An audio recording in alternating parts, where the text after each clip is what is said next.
ఈ రోజు మహాభారతంలోని 95వ అధ్యాయం. ఓ దుర్యోధన, నువ్వు ఇంకా బ్రతికే ఉన్నావా?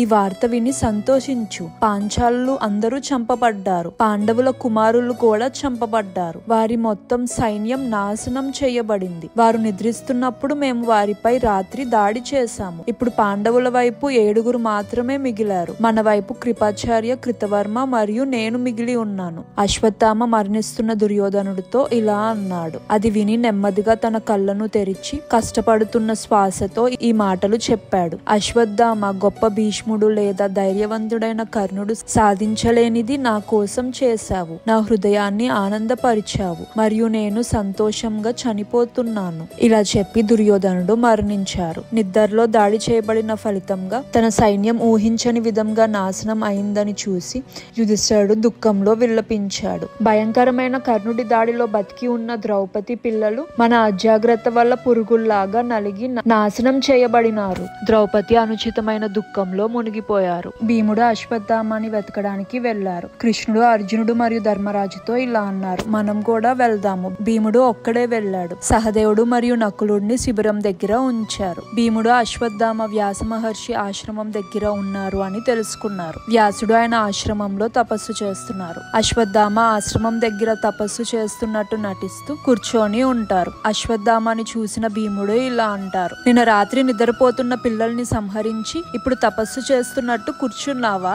ధర్మయుద్ధానికి రా అని అంటారు. అశ్వత్థామ భీముణ్ణి చూసిన వెంటనే ఒక్క క్షణం కూడా ఆలోచించకుండా అపాండవం అవ్వుగాక అని సంకల్పం చేసి బ్రహ్మశిరోనామక అస్త్రాన్ని విడిచిపెడతారు. అస్త్రాన్ని విడిచిపెట్టడానికి ఆయుధం ఉండవలసిన అవసరం లేదు. అస్త్రం మంత్రశక్తితో పనిచేస్తుంది. ఒక గెడ్డి పరక మీద బ్రహ్మశిరోనామక అస్త్రం అభిమంత్రించి విడిచిపెట్టారు. అస్త్రం భయంకరమైన రూపంతో అర్జునుడి వైపుకు వెళ్తుంది. పాండవులు అందరినీ కూడా వధించడానికి. అశ్వత్థామాన్ని వెతుక్కుంటా కృష్ణుడు, అర్జునుడు, ధర్మరాజు వారు కూడా అశ్వత్థామ ఉన్న ప్రదేశానికి చేరుకున్నారు. కృష్ణుడు ఇలా అంటారు. అర్జున, ఈ భయంకరమైన అస్త్రం మీ పాండవులు అందరినీ వధిస్తుంది. అక్కడితో ఆగదు. పాండవుల సంతతి కూడా మిగలదు. ఈ అస్త్రాన్ని నిరోధించాలి అంటే నువ్వు కూడా బ్రహ్మశిరోనామక అస్త్రాన్ని ప్రయోగించాలి అని అంటారు. అర్జునుడు కృష్ణుడు చెప్పిన దానికి రథం దిగి గురువైన ద్రోణాచార్యకి నమస్కరించి మా పాండవులు అందరూ సురక్షితంగా ఉండుగాక అని జపించి అస్త్రాన్ని విడిచిపెడతారు. నారదుడు వెంటనే వ్యాసుడి దగ్గరికి వచ్చారు. కురుక్షేత్రం అయిన తర్వాత 2 బ్రహ్మశిరోనామక అస్త్రాలు ప్రయోగించారు. అది కూడా మీ ఆశ్రమం ముందే జరిగింది అని అంటారు. వాళ్ళిద్దరూ బయటికి వస్తారు. అర్జునుడు మరియు అశ్వత్థామతో ఇలా అంటారు. మనుషుల్ని పాడు చేయడానికి ఒకళ్ళు, మనుషుల్ని రక్షించడానికి ఇంకొకళ్ళు అస్త్రాన్ని ప్రయోగించారు. ఇది లోకాన్ని నాశనం చేస్తుంది. అర్జున, నీ అస్త్రాన్ని ఉపసంహరించుకో అని అంటారు. బ్రహ్మశిరోనామక అస్త్రాన్ని ఉపసంహరించుకోవాలంటే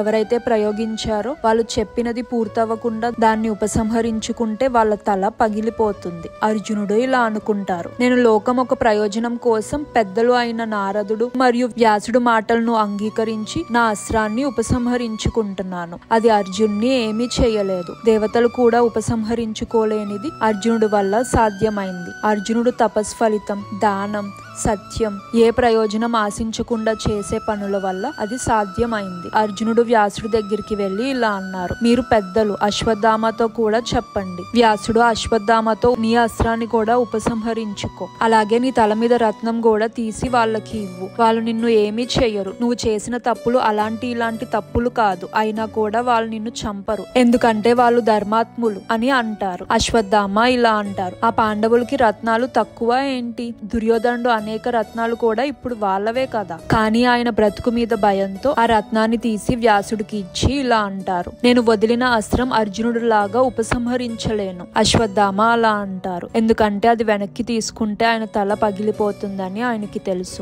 పాండవుల భార్యల గర్భం అంతా గర్భాశ్రయం అయిపోవాలి. పాండవుల కోడళ్ల గర్భం కూడా నశించుగాక. అప్పుడు నా అస్త్రం తృప్తి పొందుగాక. వ్యాసుడు ఇలా అన్నారు. వాళ్ళు ఏం తప్పు చేశారని ఇలా నిలబడాలి? పాండవుల కోడళ్ల గర్భస్రావం అవ్వడానికి అంగీకరించము. పాండవుల ఒక భార్యల గర్భస్రావం అవుతే ఈ అస్త్రాన్ని ఉపసంహరించుకోవడానికి అంగీకరిస్తాం. ఎందుకంటే నువ్వు ఇవేమీ లేకుండా ఉపసంహరించడానికి అంగీకరించడం లేదు కాబట్టి. ఇంకా నీ విజ్ఞత. అశ్వత్థామ వ్యాసుడు చెప్పిన ఆ మాటలు విని ఆయనకి ఏమీ అర్థం కానట్టు అలా ఉన్నారు. ఎందుకంటే అస్త్రం దాని పని ఎలాగో చేసుకుంటది అని. మనసులో ఉత్తర గర్భం నశించుగాక అని అనుకుంటారు. అది తెలుసుకున్న కృష్ణుడు ఇలా అంటారు. అంటారు. వ్యాసుడు చెప్పింది విన్నా కూడా నీ మనసులో ఇలా అనుకుంటున్నావా? నీ మనసులో ఏమనుకుంటున్నావో నాకు తెలుసు. నేను దాన్ని ఆపుతాను. ఉత్తరికి గతంలో ఋషుల వరం ఉంది. క్షీణించిన కొడుకు కలుగుతాడని. ఆ కుమారుడే పరీక్షిత్. పాండవుల వారసుడిగా పుట్టి పాండవుల కీర్తి ప్రతిష్టలు నిలబెట్టిన వాడు అవుతాడు. ఆయన కొడుకు జనమేజనుడు ఈ భారతాన్ని వింటాడు. నువ్వు చేసిన తప్పులు ఈ లోకమంతా వింటుంది. నీ అస్త్రం గొప్పదో నా శక్తి గొప్పదో చూద్దాం. అశ్వత్థామ నవ్వి కృష్ణుడితో ఇలా అంటాడు. అర్జునుడు మిత్రమా? అర్జునుడు కోడల గర్భాన్ని కాపాడుతా అన్నావు కదా, కాపాడుకో. కృష్ణుడు కోపంతో ఇలా అన్నారు. నువ్వు ఈ భూమి మీద నిస్సహాయుడుగా చిరంజీవిగా తిరుగుతావు. నీ ఒంటి నుంచి నెత్తురు కంపు వస్తా ఉంటది. ఆకలితో తిరుగుతావు. ఎన్నో వేల సంవత్సరాలు మరణం కోసం వేచి ఉంటా జీవిస్తావు అని అంటారు. కృష్ణుడు ఉత్తర గర్భంలోకి ప్రవేశించి అస్త్రం నుంచి ఆ బిడ్డను కాపాడుతారు. ఆ బిడ్డ జన్మించినాక నన్ను కాపాడిన ఆ వ్యక్తి ఎక్కడ ఉన్నారు అని పరీక్షగా చూస్తారు. అందుకే పరీక్షిత్ అనే పేరుతో పిలువబడతారు.